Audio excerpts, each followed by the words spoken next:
The moment we stepped into that fancy joint in Austin, I could tell something wasn't right.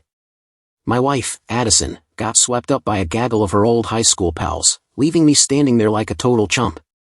At the dinner table, we were parked next to Harper and Owen, the couple who'd set us up years back. I barely got a word in, just lobbed a couple of weak questions their way. Addison was all grins and giggles, but it felt forced, and she hardly glanced at me. Worse, Harper, Owen, and even the other folks at the table kept shooting me these odd, almost apologetic looks. As the meal wound down, Addison and Harper ducked out to the restroom and didn't come back for ages. Meanwhile, everyone else was gearing up to head to a nightclub. I spotted Owen lingering near the exit and sidled up to him. "Hey, Owen, what's the deal, man?" I asked, trying to play it cool. When I clapped his shoulder, he practically jumped. "Huh? Nothing's up, Mason," he mumbled, but his eyes darted away. I gave him a hard stare. "Come on, don't jerk me around." I stopped short when Harper reappeared, but no Addison. Harper grabbed Owen's arm, avoiding my gaze like I was radioactive. "Where's Addison?" I demanded, my tone sharpening. Harper froze, flicking a glance at Owen. They traded that oh shit look people get when they're busted. Then she stared at a fake cactus in the corner like it might bail her out. She's with the band guys. They headed to the club already," she muttered. "She just ditched me." "Her husband?" My voice was taut, like a wire about to snap. What the hell's going on? Neither of them could meet my eyes. I didn't stick around for more bullshit. I stormed out, hopped in my truck, and peeled out of the lot. The club was a 15-minute drive. I made it in 8. I barged through the doors, and there she was, Addison, swaying on the dance floor with some guy, not just dancing but pressed so close they looked like they'd memorized every curve of each other. It slammed into me like a kick to the chest. I stood rooted at the entrance, while the rest of our reunion crowd just gawked. Nobody said a damn thing, but their faces screamed volumes. I don't know how long I stood there, long enough to feel like the floor was crumbling under me. They didn't even clock me. Then a hand grazed my shoulder, and I whipped around so fast I nearly decked Harper. "That's Wyatt," she said, her voice low and strange, like she was torn between pity and guilt. "Addison's first love. They grew up together in Savannah, same high school, dated for years. Everyone figured they'd tied a knot. Then he got a full ride to a college in Australia, and that was that." I turned back to the dance floor, my gut churning. Now I knew this guy, his name, his history. I was the one who'd glued Addison back together after he bailed. "They don't look too torn up now," I growled under my breath. "He's been back a few months," Harper said, her tone flat as a pancake. "Got relocated for his job." I watched Addison laugh at something Wyatt whispered, watched her lean closer. "They're meant for each other, Mason," Harper said at last, her voice cracking like she hated saying it. "She never really got over him. We all thought she'd be stuck forever. Then you showed up. You patched her up, made her smile again, for a while." My hands balled into fists as the song faded. We both saw Wyatt cup Addison's face like she was his property and plant a deep kiss on her. My nails bit into my palms so hard I felt blood trickle. When a drop hit the floor, I half hoped it'd break whatever twisted spell they were under. Addison's eyes scanned the crowd piling into the club, then locked onto mine like she hadn't just been lip-locked with another man. She peeled away from Wyatt with a plastic smile and strutted toward me. I didn't even notice Harper and Owen slip away, typical. She stopped a couple feet off, arms folded like she was about to scold me. "Wyatt was my first love, Mason," she said, no preamble, just laying it out like I was supposed to nod and take it. I stood there, stone cold. "When he left for Australia," she went on, "we swore we'd find our way back to each other." "Oh, I get it," I spat, my voice dripping acid. "He strolls back into Austin, and you couldn't wait to jump his bones, huh?" "Don't be a jackass, Mason," she snapped, rolling her eyes like I was the problem. "I know this stings, but Wyatt and I are fate. That's real. We're destined." I flinched, started to speak, then clamped my jaw shut. The anger was boiling too fierce. Finally, I roared, "Addison Hale, you married me." My voice cracked through the club's heavy air. She didn't even blink, give her credit for that. "I'm sorry, Mason," she said, her tone laced with fake softness. "Really? But we're done. Wyatt and I are getting married. Starting a family." And what the hell was I? I bellowed, loud enough to draw stares from every corner. Just a placeholder till your real prince showed up? I caught a bouncer eyeing me, ready to step in if things went south. Some guy nearby inched closer, probably thinking he'd play hero. You were never, Addison started, then cut herself off. She reset, her voice icy. Look, Mason, I cared about you. Sure. But it was never like this. You're not Wyatt. Just then, Wyatt sauntered over like he owned the damn place, slinging an arm around her shoulders like he'd just won the lottery. You Mason? He asked, his voice oozing fake pity. That's Mr. Hale to you, asshole, I shot back, loud enough for the barflies to turn. Wyatt nodded slowly, smirking. All right, cool it. I get why you're pissed. I'm taking your woman, after all. He shrugged like he'd swiped my burger, not my whole damn life. We've been hooking up since I got back, just so you know. He paused, watching my face collapse. Addison's smile vanished, she hadn't wanted that bomb dropped. Wyatt, the dumbass, only realized too late he'd screwed her over. He nudged Addison behind him like I might swing. Listen, man, he said, playing peacemaker now. I'm sorry you found out this way. Life happens. Addison piped up, you've been a solid husband, Mason, better than I deserved while I was checked out. We share a lot of friends. It'd be nice if we kept things civil. Not for damn long, I snarled, my glare slicing from her to him so sharp it made him step back. He opened his mouth, but I cut him off. Let me get this straight, I said, my voice cold as steel through the club's pulsing bass. The club's music cut out right as my words sliced through the air like a knife. So, you and your high school sweetheart had your little love story, swore you'd wait for each other. Big damn deal. I swept my gaze across the room, locking eyes with the gawking crowd. Meanwhile, Addison meets me, says I do, plays the perfect little wife for years. Everyone was frozen, like they'd forgotten how to blink. And now? Loverboy waltzes back into Austin, and you're peeling off your clothes so fast you nearly trip over yourself. Addison and Wyatt gave these pathetic little nods, like they were admitting it without saying a word. Every friend we've got knew, didn't they? Judging by all the guilty stares I've been catching tonight. And here I am, looking like a damn fool, watching my wife stab me in the back at a club. Addison's voice wavered as she tried to speak. Mason, it wasn't meant to go down like this. Meant to go down how, Addison? I snapped, making her flinch. You've been acting like a giddy teenager all week, dodging me every chance you got.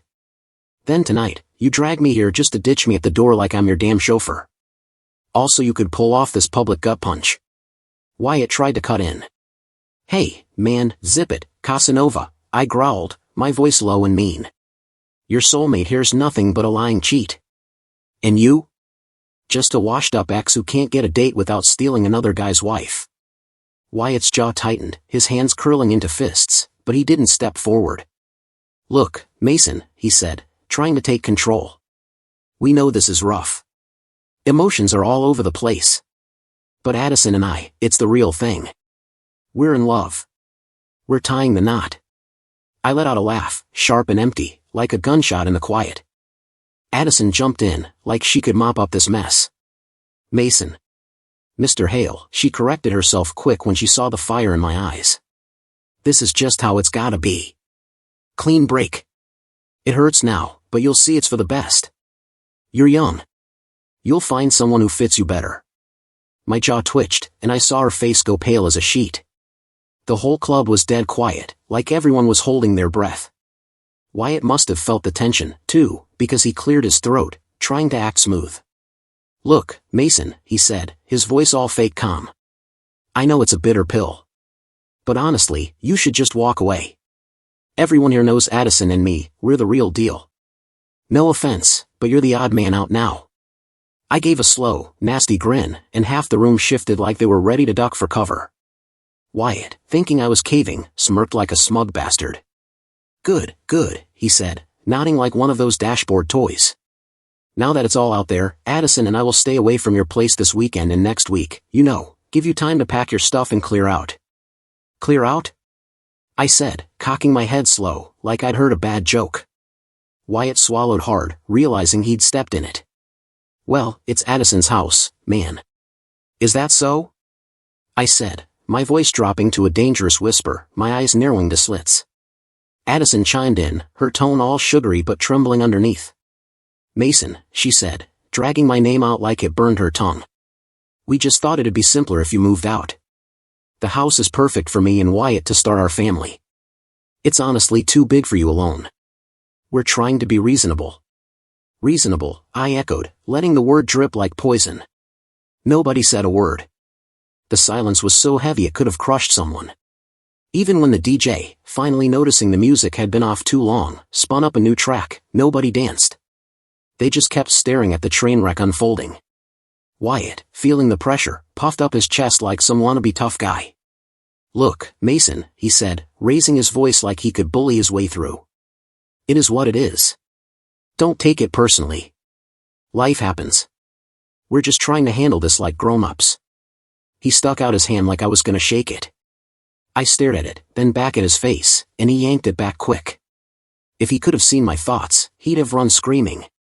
"Time to go," I said, turning on my heel and walking out. Nobody tried to stop me. The bouncers at the door just parted like the Red Sea. Once I was outside, the club's noise faded behind me. One of them, a big guy with a buzz cut, asked, "You all right, man?" They'd seen the whole disaster. "Not really," I said, shrugging.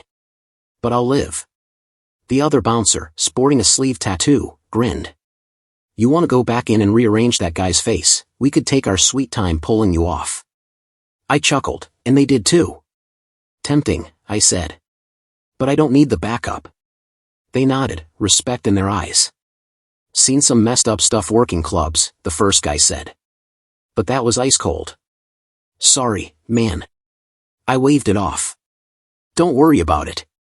I'm heading home." The tattooed one smirked. "Change the locks, brother. Don't let her back until you're ready."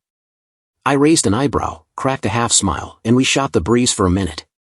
Then I shook their hands and headed to my truck, the Austin night air cool against my burning skin. On the drive home, I swung by a hardware store in downtown Austin, still open late. Picked up new deadbolts, locks, packing boxes, tape, the whole deal. Back at the house, I got straight to work, swapping out the locks and throwing together boxes to pack up Addison's stuff. I didn't pause to overthink it, just kept moving like a man possessed. Hours later, I finally collapsed on the couch, poured myself a whiskey and soda, and cracked open my laptop.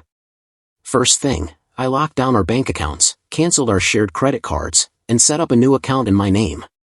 Transferred half our savings and vacation fund into it. Would take a couple days to process, but I had enough to get by. The whiskey loosened me up, and I started feeling bold. I dug out our legal files, house deed, investment records, and the prenup. You're probably thinking, bet there's an infidelity clause. Nope, no dice. The prenup was all about protecting my business. When Addison and I were dating, my financial consulting firm was just taking off. Smart folks advised me to keep it 100% mine, no matter what happened. Addison signed it without a peep, probably knowing deep down she might screw me over someday. I didn't see how hard it'd hit her till now. That night, I crashed hard, barely sleeping, tossing and turning until dawn broke. I drove around until I stumbled on this killer Mexican-Italian fusion spot in Round Rock. Best coffee I'd had in forever, strong, like a punch to the face. I sat there at a corner table, scribbling in my notebook, drafting an email to my buddy Travis, who works at a firm we partner with. Laid it all out, no fluff, just the raw truth. 30 minutes later, my phone rang, Travis, sounding like he'd just heard a ghost story. I gave him the cold, hard facts, no drama. He promised to get divorce papers prepped first thing Monday and said he'd connect me with a top-notch lawyer. And yeah, he threw in the obligatory, "I'm sorry, man." I lingered at that little joint for another hour, scrolling nonsense on my phone, feeling like the world's biggest loser. When I pulled into my driveway, there they were, Harper and Owen, parked like they owned the place. The second I stepped out, they scrambled from their car like kids caught sneaking cookies. "Mason, hold up," Harper started. I threw up a hand. "It's Mr. Hale," I snapped. She blinked, thrown off. "Sorry, Mr. Hale," she stammered. Owen stepped forward, trying that fake calm mediator vibe. "Look, man, we're real sorry. Last night was a mess." I cut him off, hand up again, staring at a busted mailbox across the street, snapped in half from some drunk driver's joyride last month. Felt like it was me, torn apart and left for dead. When I swung my gaze back, my eyes were wet, but inside, I was a furnace. Don't even try it, Owen, I hissed, my voice low and sharp. You knew. You knew she was messing around with him. Months, I added, my voice like a blade. Bullshit, Mason, Harper squeaked. We didn't. I slashed the air with my hand. Save it, Harper. Don't stand there pretending you're saints. Real love doesn't rip your guts out and laugh about it. Doesn't leave you bleeding and expect you to grin. I wiped my face, shaking my head. I loved her, dumb as that sounds now. Gave her everything, built my whole damn life around her. We know, Harper whispered, her eyes glassy. But Addison and Wyatt, shut it, I roared, the sound bouncing off the neighbors' houses, then quieter, just shut it, Harper. I stared her down. I'm done with your fairy tale crap. Meant to be? I wasted 7 years on a damn mirage. 7 years holding her through every breakdown, every who am I spiral, every sob over that worthless prick, Wyatt. Years planning a future, talking about kids, growing old together. I let out a bitter chuckle. For what? To be the opening act? The backup plan? The idiot who fixes her up so Wyatt can swoop in and claim the prize? I glared at them, my eyes like daggers. Tell me, Owen, Harper, why the hell does he get it all? The polished-up Addison, the life I built for her? They stood there, looking like they'd stepped in dog shit. He gets everything, I said, my voice breaking. And me? I get betrayed by the people I called friends. They couldn't even look at me. Fine, I spat. You helped torch my life. Now get the hell off my property. Mason, Owen started. Mr. Hale, I growled, shutting him down. He sighed, like I was the one being difficult. All right, Mr. Hale. We hear you. We'll leave. But if there's anything we can do, I smirked, eyeing their beat-up SUV. Actually, hold on. I stormed inside, grabbed every damn thing Addison left behind, clothes, jewelry, her fancy candles, little love notes, and chucked them into boxes.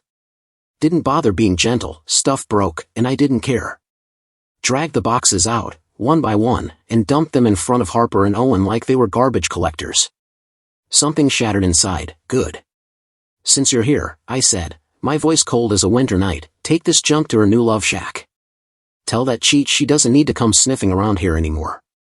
Harper opened her mouth, then thought better of it. Addison said she needs the house, and you're moving out, she mumbled. I barked out a laugh, sharp and mean. The house? Like hell she does. It's not hers, not mine either, it's the bank's. Let her fight them for it. I'm out soon anyway, and when I am, she's screwed. Harper tried again, her voice wobbling. You didn't even try to fight for her. I stepped close, real close. What? You think I'm some pathetic dog begging for scraps? She chose him. She slept with him. Lied to me for years. You think I'm gonna crawl? Screw that. She's got pain coming, and she earned it. Nobody said a word after that. They loaded the boxes like thieves in the night, and I stood there, watching the last scraps of my old life get hauled off in their shitty SUV. Maybe they felt guilty, maybe not, I didn't give a damn. They were gone, just like she was. Good riddance. That night, I got plastered and cried like a damn fool. Then the anger hit, and I smashed my fist into the wall, shattering a picture frame from our first anniversary trip to Miami. After that, I lost it. Tore through the living room like a hurricane. If I could pick it up, I threw it. If I couldn't, I broke it. Punched holes in the walls till they looked like Swiss cheese, even kicked a dent into the fridge. Come morning, I woke up to a wreck, head throbbing, hands bloody, cuts all over my arms and legs. Bandaged my hands as best I could, but I knew I'd need a doctor. Looked around the house, a total war zone, and felt the weight of it all. The living room looked like a bomb went off. Splintered chairs, a shattered coffee table, a cracked flat screen, and a hallway littered with chunks of busted drywall. In the kitchen, cabinet doors hung off their hinges, and the fridge sported 3 deep dents. I could still feel the rush of slamming my fist into it. I grabbed some stale apple juice from the fridge, swallowed a couple of painkillers with a swig, and after a bit, the pounding in my head dulled. I slumped against the wall, staring at the chaos. The rest of the day blurred into nothing. I dragged myself to a clinic, where the doc confirmed hairline fractures in both hands, bandages, no casts, just rest. My phone buzzed with texts from Harper, Owen, and others. I ignored them all. That night, I hit the bed feeling hollow, like someone had scooped out my insides. Monday morning, I rolled into the office in downtown Austin like it was any other day. Sat at my desk, sifted through emails, and prepped for the weekly team huddle. Around 8:30, Maureen, my receptionist, walked in. She's been with me 4 years, a no-nonsense woman in her late 50s. She pulled up a chair and sat across from me. "Rough weekend, huh?" she said, eyeing my bandaged hands and bruised face. I'd never snapped at her before, but I couldn't muster a polite dodge. She let out a heavy sigh. "I'm real sorry, Mason," she said softly. "You want to talk about it?" I stared at my monitor for a beat, then turned to her. "Addison left me for her old flame," I said, my voice flat as pavement. "What?" she barked, eyes popping wide. "You're not pulling my leg, are you?" I raised my wrapped hands, shook my head, and felt my eyes burn. "It's real," I said. Friday night, we hit this reunion.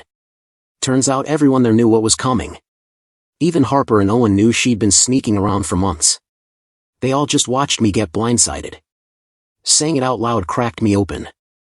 I broke down, sobbing like a kid. Maureen came around the desk, wrapped me in a hug like my mom would've. Between gasps, I spilled it all, getting wasted, wrecking the house, hitting the clinic.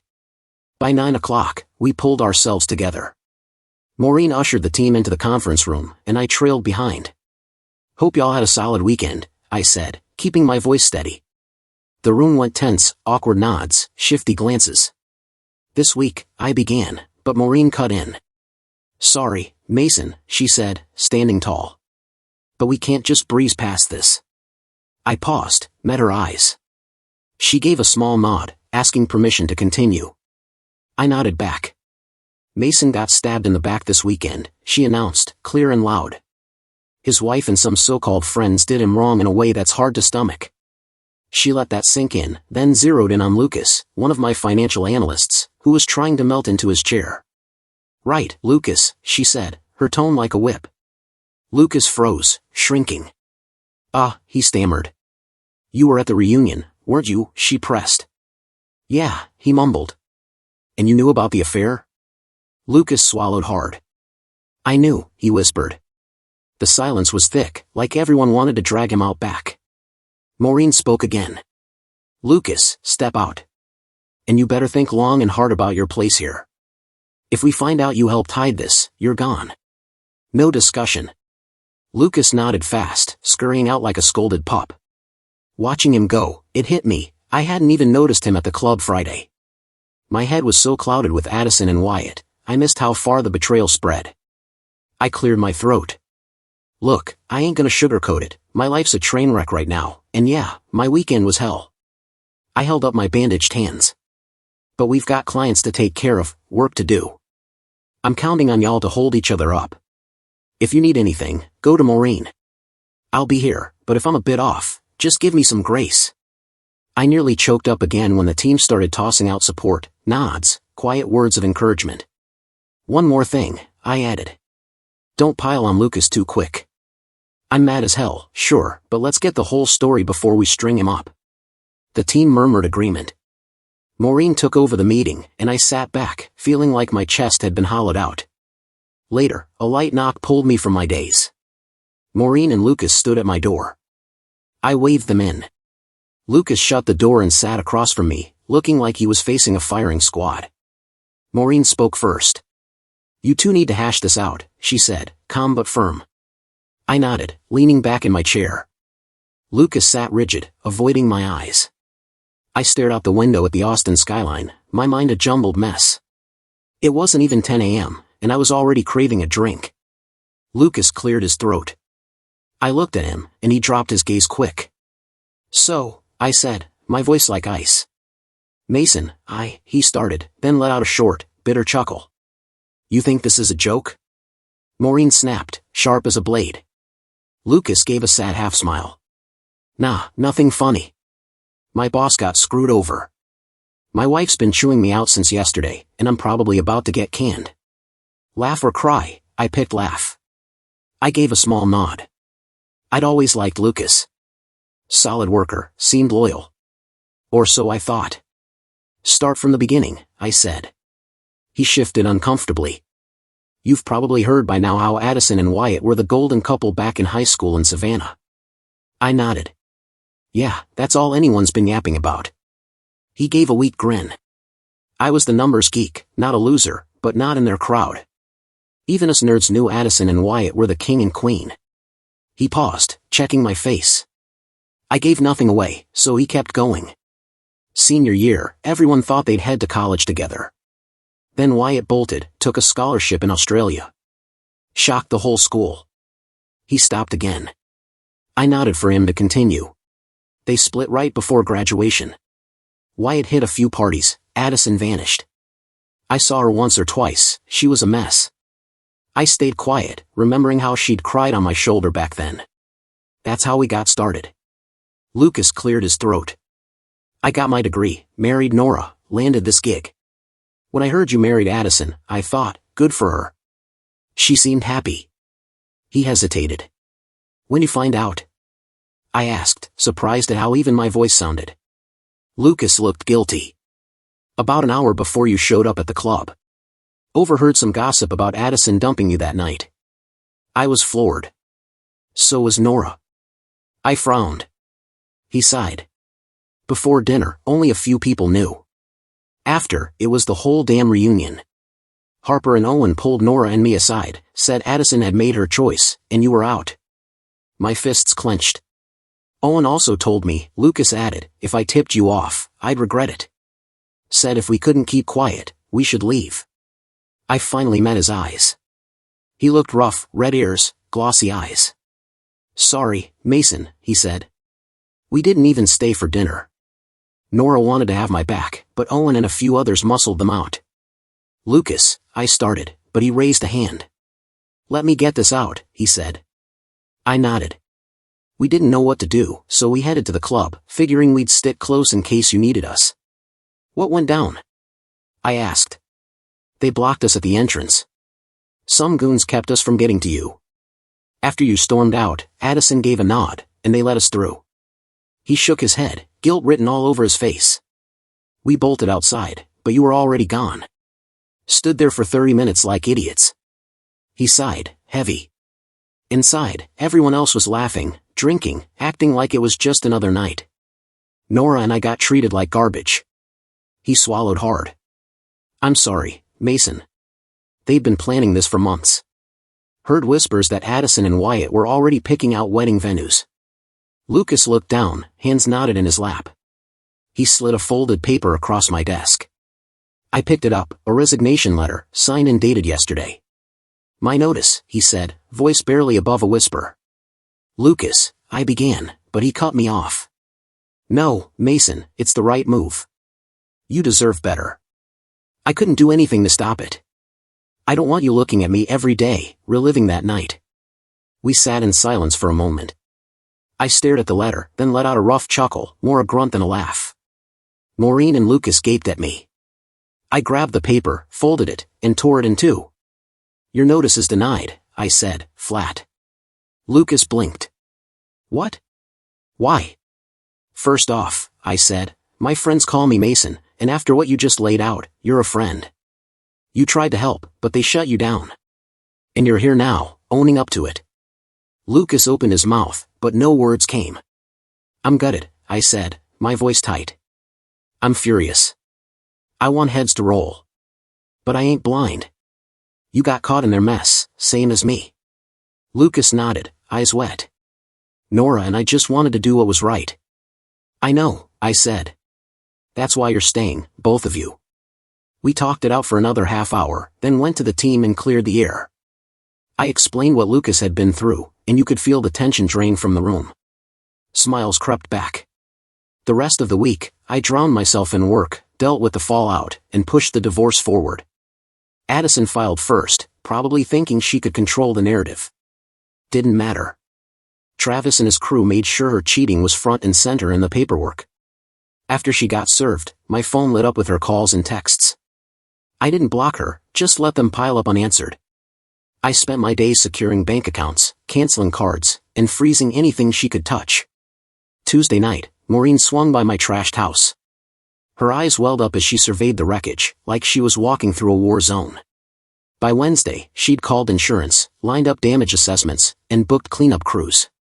She was a force of nature. By Friday, I was running on fumes, body wrecked, mind worse. Sleep? Might as well have been a myth. Saturday morning, with nothing left to smash, I forced myself out of bed and went for a run. Ended up at a rundown strip mall in Round Rock, choking down bitter coffee and a stale bagel, then jogged back home. Didn't expect the garbage waiting for me. I hit the driveway, sweat dripping, and there she was, Addison, perched on my porch steps like she still belonged. Hadn't seen her since she ripped my heart out in front of half of Austin. She wore faded jeans, scuffed boots, and a shirt that looked like it came from a thrift bin. Without me picking her outfits, she looked like a mess. I stopped a few feet away, yanked out my earbuds, some rock track still blaring in the morning air. We locked eyes, a long, ugly stare down. Finally, she spoke, voice thin. "Mason, it's good to see you." I snorted, spitting into the grass, cutting off her fake pleasantry. "What?" I snapped. "Surprised I ain't in a ditch somewhere? Figured I'd crumble after your little stunt at the club?" She flinched, like my words stung. Good. She had it coming. "It wasn't like that, Mason," she said, voice trembling. I laughed in her face, no warmth in it. "Save your breath. You wanted to gut me, and you made damn sure everyone had a front row seat." She stared at the ground, like it might whisper an excuse. Her voice came out small. "Owen and Wyatt thought if we did it that way, you wouldn't push back." I threw my head back and laughed, cold and empty. "You thought I'd beg for you?"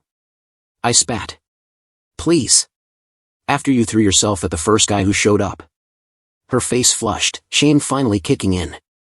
"Don't lie, Addison," I cut her off, voice sharp as a blade. "You flushed 7 years down the drain the second you crawled back to that loser. Only thing I'm pissed about is wasting my prime on a lost cause." I turned for the door, done with her. "Mason, you can't talk to me like that," she yelled, scrambling after me. "I'm still your wife." I let out a bitter chuckle, unlocking the door. "Not for much longer." She tried to shove past me into the house. I put a hand on her shoulder, firm, and pushed her back. "You're not welcome here," I said, calm but icy.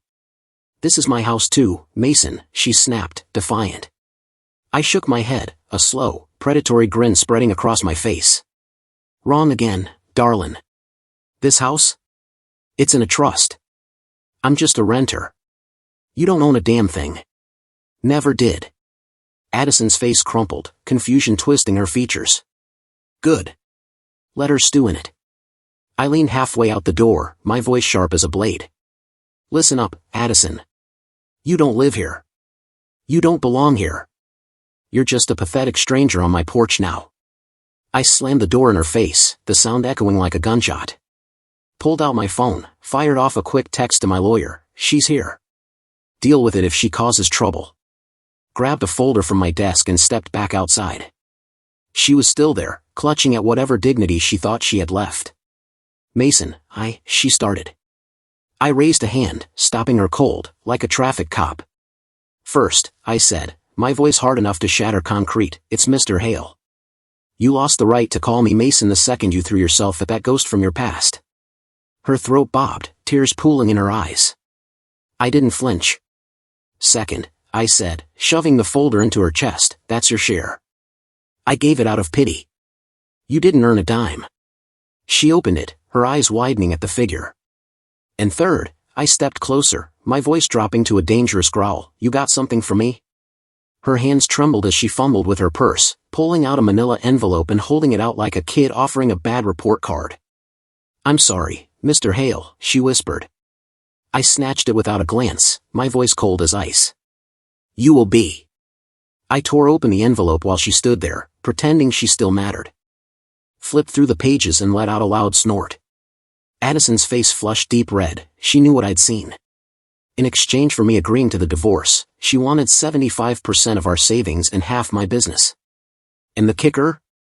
A restraining order, effective Monday, to keep me away from my own damn house. I looked up, eyes dead. Seriously?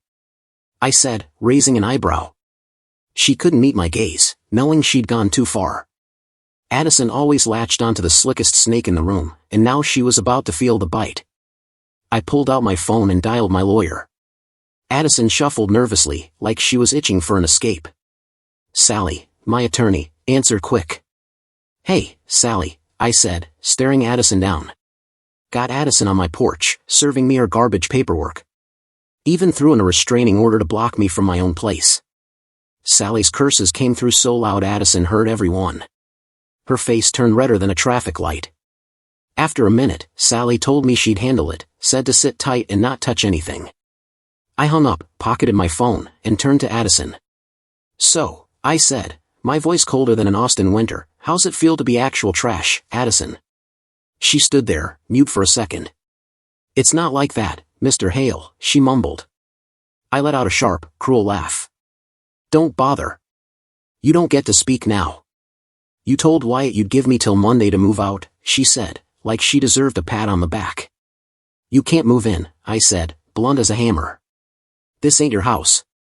But you can't stay here either, she snapped, sounding like a brat throwing a fit. I shrugged, slow and smug. Maybe. But neither can you. Nor can that loser you're with. I leaned in close. Time to go, Addison. I'd wish you luck, but I'd rather you rot. Her lip trembled. Do you hate me that much? She whispered, glancing at my bandaged hands but keeping her trap shut about them. I laughed, low and mean. You've got the nerve to ask that after shoving this crap in my face? I said, waving the papers like they were a dirty rag. She stood there, shoulders slumped. Addison, I said, my voice dropping colder still, you were my everything. My best friend. My only one. And in one move, you flushed it all, treated me like dirt under your heel. I crossed my arms over my chest, bandages tight. You're nothing to me now. Just garbage I should have tossed years ago. She gasped, like I'd punched her. Too bad. I kept going. So tell me, I said, venom dripping, when you stabbed me in the back, was it before or after you started sleeping with that clown? Her eyes widened, her whole body shaking. I hoped, she started, trying to sound human.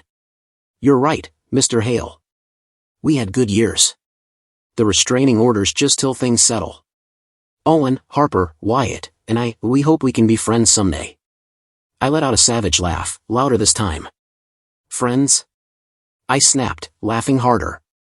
I waved my bandaged hands, the envelope hitting the ground like trash. Friends? I growled, stepping toward her. She flinched. If you four were on fire, I'd pour gas on you to make sure you burn faster. I watched her break, her face collapsing. You're delusional, I spat. Movement down the street caught my eye, Harper and Owen slinking up like stray dogs. Wyatt was lurking across the road, too spineless to show his face. Well, look at this, I said, pure poison in my voice. The cavalry's here. Mason, Owen said, hands up, trying to play peacemaker. Come on, man, cool it. Eat dirt, Owen, I barked. We ain't buddies. Never were. You betrayed me just like she did. You're dead to me. I glared at them, like they were roaches I'd squash. You've all got my blood on your hands. You're as filthy as the cheat and the coward hiding over there. Mason, please, Harper started. I spun on her so fast she shut up. Don't you dare, Harper, I growled. You've got no spine, no soul. You helped set me up. Smiled while I bled out. They looked like they wanted to disappear into the pavement. I stepped closer, my voice a mocking hiss. And spare me your true love bullshit, I sneered. You pushed me to date her, to marry her, then twisted the knife when the time came. They flinched with every word, like I was swinging a bat.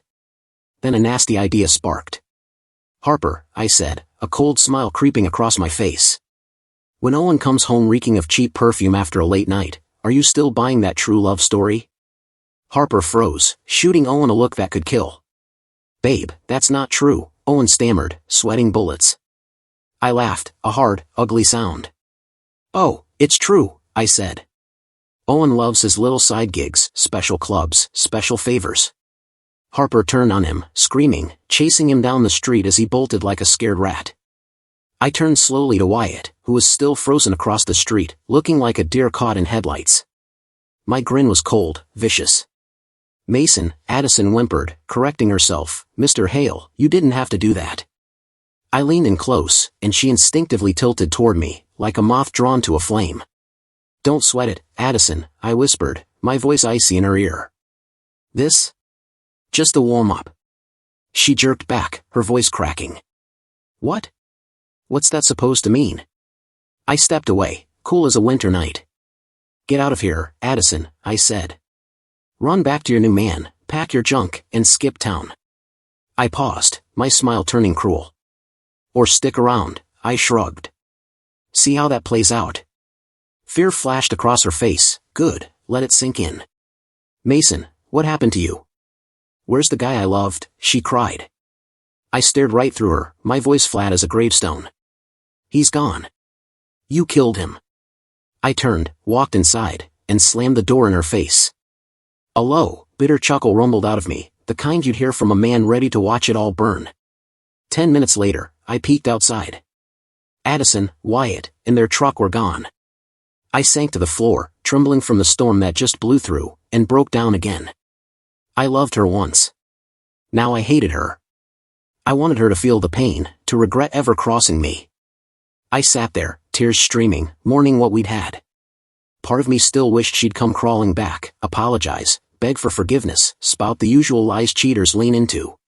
But deep down, I knew it wouldn't matter. I'd never take her back, never trust a damn thing again. What we had was dead and buried. The next month was a grind. Lawyers, paperwork, carving up the scraps of our life. At work, the team had my back. Maureen hooked me up with a therapist, and I saw him twice a week, trying to piece myself together. I moved into a small apartment in Round Rock, couldn't stomach staying in that trashed house. Maureen kept things rolling, organizing crews to fix the busted walls and furniture while I tried to rebuild my life. Addison fought for every crumb she could grab. First, the money. She claimed $115,000 of our $120,000 in accounts was hers. Nice try. Then she went for the house and our rental properties. Big mistake. I'd owned the house before we tied the knot, and the rentals were locked in a trust she wasn't named on. No dice. She hired some fancy lawyers, probably bankrolled by Wyatt, but they hit a brick wall.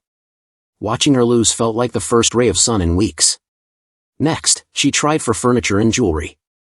My lawyer, Sally, made sure every last item, shoes, necklaces, all of it, was boxed up and shipped to her, with a detailed inventory to shut down any whining. Addison's final play was going for half my business, claiming she helped build it because we were together when I started it. Sally obliterated that with the prenup, even tossing in a sharp jab about ethics for good measure. In the end, Addison walked away with $10,000, barely enough to cover her legal bills. I wasn't dancing in the streets, nobody wants it to end like that. But knowing she got nothing but her own mess? That was enough. I kept the house, the rentals, my company. Sally even got Addison to cough up her wedding and engagement rings. The restraining order fizzled when it was clear she had no claim to the house. I changed the locks again and hired a security team to cruise by a few times a week, no surprises till I moved back in. Once the dust settled, we just had to wait a few months for the divorce to finalize. Addison went quiet. Lucas and Nora caught whispers through mutual friends but shut them down quick. Lucas heard Addison and Wyatt were shacked up in a corporate apartment, rent covered by Wyatt's company for 6 months. After that, they were on their own. Pretty obvious what went down. Wyatt thought he was getting a house in a cushy setup. Tough luck, pal. Then August hit, just weeks before the divorce was final. Tax season was in full swing, a brutal time for accountants in Texas. August and September are chaos for small business filings. Tuesday morning, I walked into the office, not even 10 a.m., and spotted 2 familiar faces waiting. Owen sat rigid at a conference table, looking like he hadn't slept in days. Harper was beside him, head bowed, like she might cry into her hands. The second I stepped in, Owen shot up. "Mason, come on, man, you gotta help me," he pleaded. I just stared, easing into a chair slow, like I had all day to watch him squirm. Lucas sat beside me, calm as a lake. He'd been handling Owen's taxes for years. Owen could have gone elsewhere, but that had cost him, and nobody knew his shady books like we did. Why the hell would I lift a finger for you? I said, a slow grin spreading. Owen's face tightened. Really? You're gonna make me grovel, Mr. Hale, he stammered. I laughed, and Lucas let out a low chuckle too. Groveling might be fun, I said, leaning back. But it ain't saving your sorry ass. Why are you even here? Thought you and your little posse had it all worked out. Cheered Addison and Wyatt like it was a damn championship game. Told me to move on. I leaned forward, my voice cutting like a knife. Well, guess what, Owen? I did. Moved right past you. The room went silent as a grave. You know, Harper said, her voice small. I raised an eyebrow. What's that? She looked up, eyes hollow, exhausted. You were right, she said. Nobody moved. Even Lucas stopped tapping his pen. You were right about everything, Harper said again, her voice breaking. She glanced at Owen, who was staring at his hands like they'd solve his problems.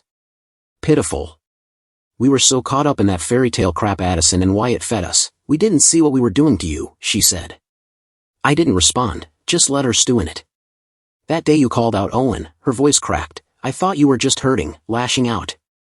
But then I saw it, the guilt all over his face. You weren't lying. She dropped her head, like she couldn't face me. I snorted, not hiding it. Yeah, no kidding. She gave a sad, broken smile.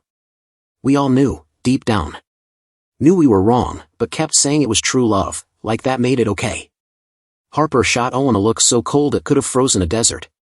Especially people like Owen, she added, bitter as bile. Owen had pushed the hardest, probably trying to drown his own guilt. He sat there, pale as a ghost, looking like he might lose his lunch. I locked eyes with them both. So, what's next? I said, my voice flat as a board. Harper let out a shaky laugh. Next? We're done for. She swiped at her face with her sleeve, rough. We trashed it all, she said. Friendships, marriages, everything, chasing some fantasy that wasn't even real.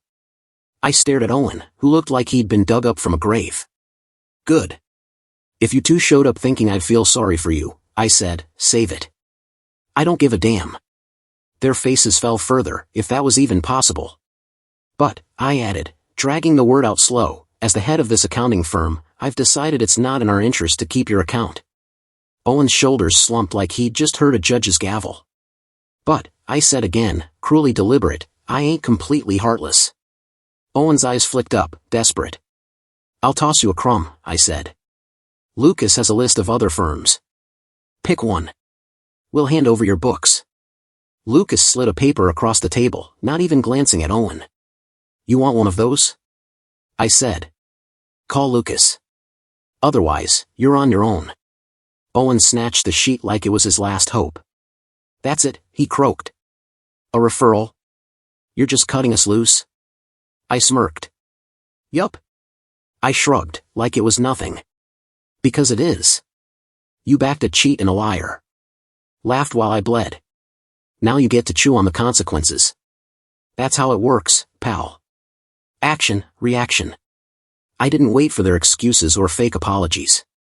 I stood, smoothed my jacket, and walked out, leaving them to stew in their mess. Later, Lucas told me they picked a new firm, and we'd wrap up their transfer soon. Over the next month, 3 more of Addison's old classmates came crawling back, too late to fix anything. I cut out anyone who'd sided with her. Funny thing, lost 4 clients but gained 6 new ones, folks who heard about Addison's stunt and wanted to show they had my back. My firm didn't need the extra load, but I didn't turn them away. August bled into September, and the final divorce papers landed. By then, I'd moved back into my rebuilt house in Austin. My hands were healed, no more bandages, no more itching. I almost missed the battle-scarred look, but not the pain. The day the papers arrived, Addison called. I let it ring.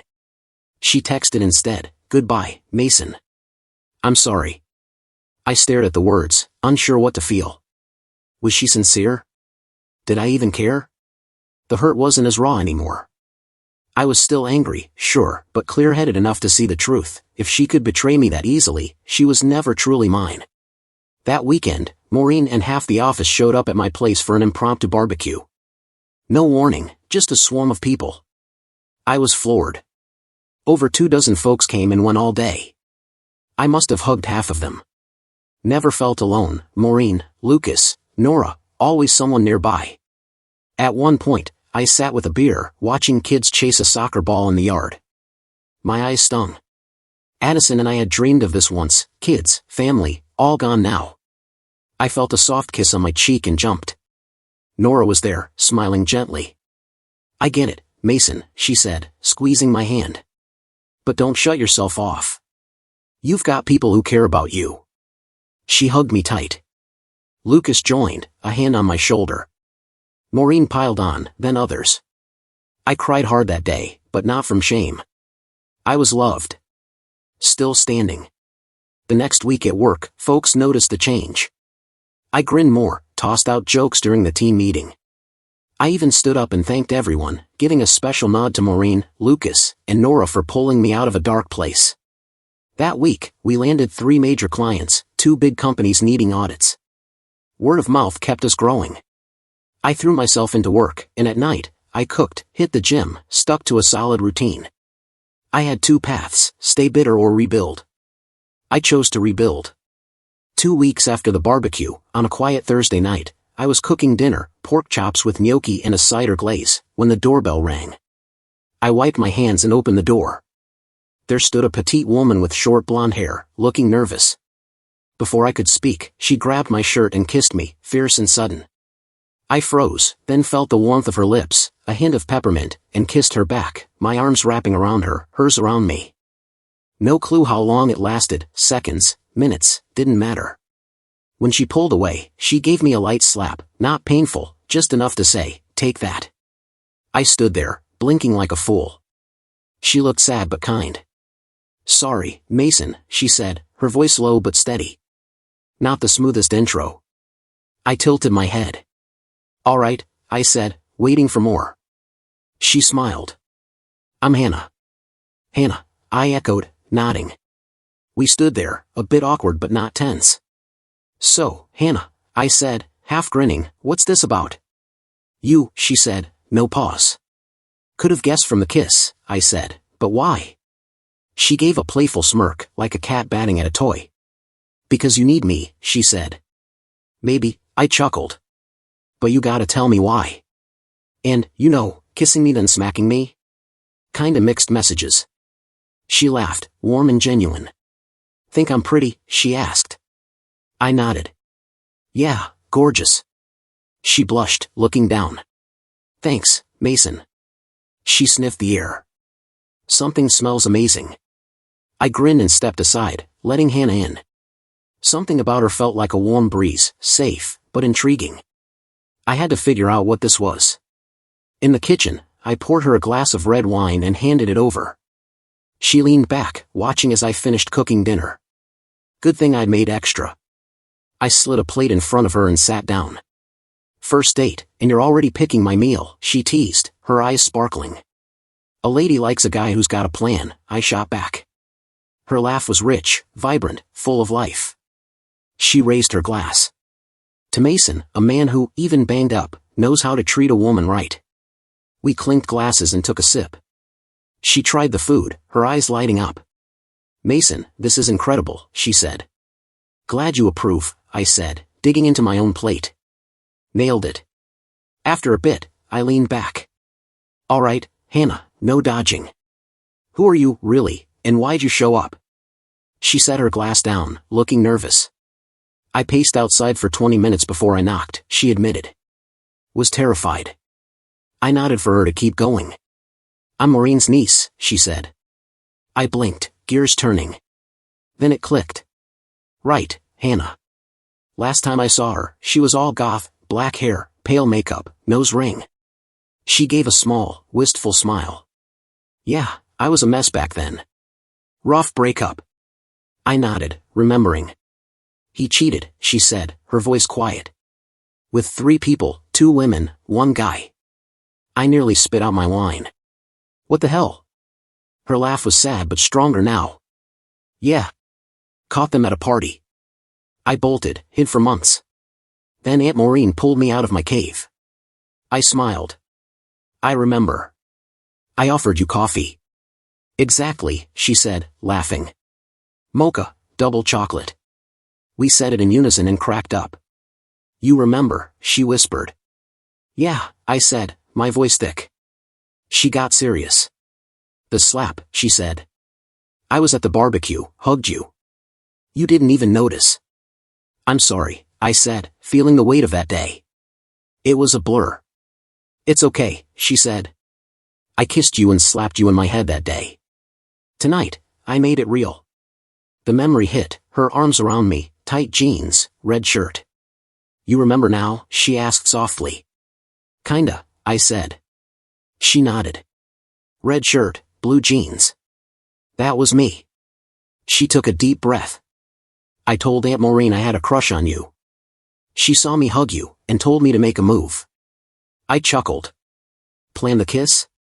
She blushed. Didn't know if I'd have the nerve, but when you opened the door, I just went for it.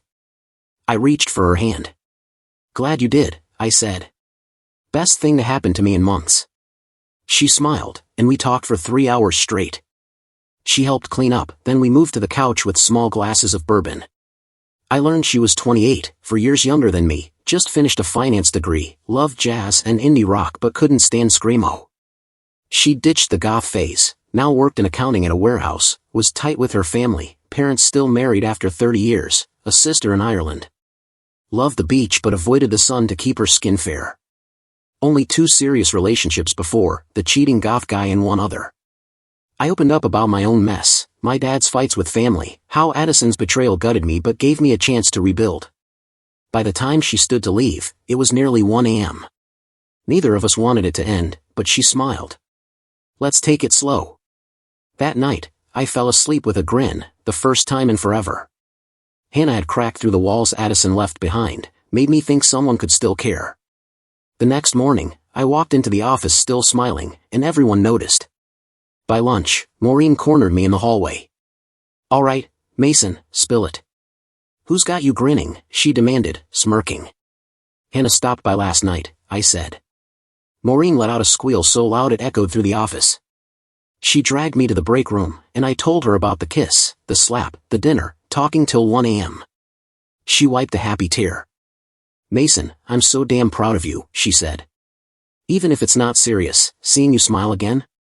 Worth it. Then she gave a sly grin. But you and Hannah? I feel it. It's real. I told her we'd been texting all day and had a dinner planned for Friday. Maureen was electric the rest of the day, her vibe spreading through the office. When Friday came, I picked Hannah up, told her to dress nice. When she opened her door, my jaw hit the floor. Wow, I said. I'm punching way above my weight. She laughed. Every time we meet, you forget how to say hello. Hello, gorgeous, I said. She smiled, slipping her hand in mine. As we walked to my car, she stopped. This your ride? She asked, eyes wide. Yup, I said, grinning. She stared at my 1967 Mustang GT, silver with black stripes, loud and mean. Addison never tried to claim it in the divorce. Maybe she knew it was a lost cause. Hannah slid into the passenger seat, grinning as the V8 roared. We drove into downtown Austin, joking about Maureen's matchmaking. Ate at a sleek Italian spot, tried limoncello, not my thing, but fun for the night. After, we hit a casino, won $500 in an hour, then danced at a swanky club inside. Saturday morning, I woke up grinning, replaying the night. We barely left the bedroom all weekend, except for food and showers. When it was time to get back to reality, I dropped her off, still in her Friday dress, looking like trouble in the best way. By the time I got to the office, she'd sent 2 selfies, one with Mason scrawled on her hand in marker. She stayed over every night that week except Wednesday, late work kept her. Then, the next Tuesday, Lucas popped into my office with coffee. Hey, Mason, he said, looking uneasy. Got a minute? I waved him in. I knew it was about Addison. You and Hannah good? He asked. Yeah, I said. Feels like 6 months, not 2. He grinned. Nora and I are thrilled for you. Want to come over for dinner Saturday, you and Hannah? I smiled. Let me check with Hannah, but it sounds great. He fidgeted, hesitating. There's something else, he said. I sighed. Addison? He nodded. It's about her new place in Georgetown. A major client, a manufacturing firm in Georgetown, had us auditing their books. Lucas laid out the mess. One of their execs had been skimming funds for years, blowing company money on escorts and wiring hush payments to a woman in California for a secret kid. I stared at the report. So, this guy's been stealing to bankroll his side life and a hidden child across the country? Lucas nodded. 4 years. I leaned back. Man, so much for true love. Lucas snorted, and for the first time in days, we cracked up. A month later, we delivered the client's preliminary audit, holding back some dirt until we dug deeper. They agreed to wait for the full picture before acting. 2 weeks later, on a Friday night, I got home to find Hannah had let herself in. A candlelit dinner was set up, grilled chicken with pineapple salsa, the aroma filling the house. She handed me a whiskey and soda, poured herself a glass of red wine, and we sat down. A small box sat on the table, catching my eye, but we chatted like it wasn't there. Hannah noticed my glances, though. After dinner, we cleared the plates, refilled our drinks, and sank into the couch, lights dim, soft jazz humming in the background. Mason, Hannah said, her voice warm but steady, these past 6 months have been the best of my life. I started to reply, but she raised a hand, smiling. Let me get this out, she said, her cheeks pink. I know you were shattered when we met. I was too. But what we've got, it's real. It's more than I ever hoped for. She leaned closer. I love coming home to you. Loved you the day we met, and now I'm in love with you. Her voice trembled. She nodded at the box. I needed you to hear that before you open it. I set my drink down. She slid the box toward me, looking nervous. It wasn't sealed, about the size of a book. I lifted the lid. Inside was a smaller box and an envelope. I glanced at her, she nodded. I opened the letter. Mason, this box holds the ring you bought last week. I found it by accident while tidying up when you were in the shower. I didn't peek, I swear. I just hope you'll ask me to marry you. I love you forever, Hannah. P.S. Love you, love you, love you. I looked at her, hope shining in her eyes. I love you too, I said, my voice thick. I opened the inner box, peeling back tissue paper to reveal the ring box I'd picked out, a simple gold band with a single diamond. I didn't look, Hannah said quickly. Wanted to, but didn't. I nodded, stood, and dropped to one knee. Her breath hitched. Hannah Brown, I said, my voice shaking, the day you showed up, you changed my world. Before that kiss, I thought I was done for. You brought me back, made me believe again. Her eyes welled up. In this whole world, there's no one I want more. You make me better, make me alive. I opened the ring box. Hannah Beth Brown, will you marry me?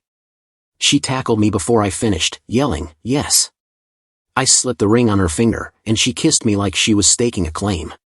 Thank you, my fiancé, I whispered against her lips. You're gonna have the best damn husband ever, she giggled. And wait till we have kids, I can't wait for you to sweep me off my feet and start a family. She knew how to hit my soft spots. We dreamed about kids back when it was all talk. Then the doorbell rang. I groaned, untangled myself, and answered it. Maureen, Hannah's parents, Lucas, and Nora stood there, shouting, congrats. Hannah wrapped her arms around my waist, grinning. Surprise, babe, she whispered. Last one tonight, I swear. We let them in. Her parents brought champagne. We toasted, laughed, passed the ring around. Her dad and Lucas slapped my back, the women fawned over Hannah's hand. It was a damn good night. Later, after everyone left, Hannah pulled me to bed, had me snap photos of her, just her and the ring, private shots for us. A month later, 3 big things hit in 2 days. First, we finalized the Georgetown audit. Delivered the full report, and heads were gonna roll, legal was stepping in. I handed over the file, cool as ice on the outside, but inside, I was grinning like a kid who'd won a prize. They had no clue how sweet this felt. Second, Hannah showed up at my office, bubbling with wedding plans, and handed me a legal document. I read it, my jaw tightening with every page. You serious? I asked, tense. Babe, she said, soft but firm, this prenup's for peace of mind. Your house, your business, they're safe. It's not fair to you, I said. You get almost nothing. Only if I betray you, she said, calm. Which I won't. She grabbed my hands. This is my vow. If I ever hurt you, I walk away with nothing. If we split for other reasons, we divide things fair. My heart swelled. You're doing this because of Addison, I said. I am, she admitted, but it's for us. I signed, no hesitation. We agreed to tuck it away and forget it. The third thing hit the next night. I got home late, and Hannah met me at the door with a mischievous grin. Shower, she ordered. I just stepped out, pulling on shorts, when shouting erupted. I rushed to the hall. So I move out, and he brings in some painted-up trash? Addison was yelling at Hannah. Hannah just laughed, sweet but sharp as a blade. Sweetie, you walked away, she said, venom in her sugar. Left the best man alive. You broke him, remember? She smirked. And, hon, no makeup here, she added, air quoting with a wink. I leaned against the wall, grinning. This was better than a movie. But, girl, Hannah said, her voice dripping with mock pity, I'll own that label. I'm Mason's one and only, head to toe. Could you say that when you had him? A sharp crack rang out, a slap. That was my signal. I stepped in. Addison clutched her face, red as a beet. Hannah stood tall, unfazed, proud as hell. I couldn't help it, I chuckled. Hannah, I said, smirking, meet Addison, my ex-wife. Addison, meet Hannah, my fiancée. They glared at each other like they were ready to throw punches. This a joke to you, Mason? Addison snapped. Kinda, I said, my grin widening. You barge into my house, scream at my woman, get slapped, and now you want to play the victim? That's karma, darlin', served hot. Hannah smirked but caught my glance and eased back, arms crossed, eyeing Addison like she was measuring her for a grave. What do you want, Addison? I sighed. Why'd you ruin my life, she hissed. I blinked. What the hell are you on about? I haven't touched your life in a year. You left me for your true love, remember? You and Wyatt, the fairy tale soulmates. Hannah snorted, loud and sharp. You didn't have to destroy him, Addison spat, her voice breaking with tears. I laughed, harsh, and it felt damn good watching her flinch. Gonna need specifics, princess, I said, arms folded. Hannah slid her arm around my waist, standing beside me like royalty. It was your firm, Addison said, trembling. Your audit got Wyatt locked up. You wrecked everything. I leaned in, my voice ice cold. What, you're mad I did my job? Reported a crook? 2 million, Addison. He stole $2 million. Escorts, a mistress, a kid in California. Addison went pale as a ghost. Escorts, she croaked. In a whole secret family, I said. A double life you didn't even clock. She crumpled, sagging onto the porch like a deflated balloon, shoulders shaking, tears falling. It stung, old wounds flickering, but not enough to soften me. What do I do, Mason? She sobbed, looking up. Hannah jumped in before I could. You've got some nerve asking him that after what you pulled, she snapped, her voice sharp as a blade. Addison's eyes flared. He was mine first, she spat. Hannah hugged me tighter, her smile sugary but lethal. Nah, girl, you never had him. Not for real. You kept him at arm's length. That's why you lost. Addison shook her head. That's not true. I gave him everything. Hannah's laugh was cruel, cutting. Sure, that's why you ran to Wyatt the second he showed up. Why you tried to snatch Mason's house, his money, his life. Addison curled up, sobbing, out of words. Then Hannah did something I didn't expect. She stepped over, sat beside her. You don't know my story, Hannah said, her voice low. Addison looked up, confused. When I met Mason, he was still married to you. Loved you like a damn fool. She paused, soft. And yeah, I was jealous. Addison blinked, stunned. Hannah gave a small smile. After you tossed him aside, I saw him at a barbecue, broken, crying in front of everyone, didn't care who saw. We hugged. He whispered thank you like it was his last breath. I swallowed, the memory raw. That's when I knew, Hannah said, looking at me. I could heal him. I could love what you threw away like it was treasure. She turned back to Addison. And you know what I do, she said, steady. I love him with every piece of me, because you didn't know how. Addison rocked, crying. What do I do now, she asked, shattered. Hannah shrugged. Not my problem. Addison's face twisted with hurt. You lost, Hannah said, flat. And if you ever come near my man again, you'll meet a side of me you won't like. Hannah stood, walked back to me, fitting against my side like we were carved from the same stone. I finally spoke, my voice low, final. She's right, Addison. Hannah's mine now. I'm hers. We're building something real, kids, a life, all the things you threw away. Hannah squeezed my hand. And you? I said. I don't love you. Don't even like you. You killed that part of me long ago. Addison looked broken. Because I'm still half the man you never deserved, I said. Here's some free advice. She looked up, desperate. Divorce Wyatt. Cut your losses before it gets uglier. Her voice cracked. We're already splitting. It's falling apart. I snorted. Yeah, cheaters tend to crash and burn, Addison. Shocker. Figure it out. You're on your own. Any chance we could be friends, she begged. Hannah and I said it together, hard as steel. No, Addison stood there, wrecked, staring at us. Then she wiped her face, nodded like she finally understood, and muttered, take care. Hope you two stay happy. Without another word, she shuffled to her car, gave us one last sad glance, and drove out of our lives for good. The years that followed were better than I'd ever dared hope. We had fights, stress, chaos, but love was the foundation of our home, and it never wavered.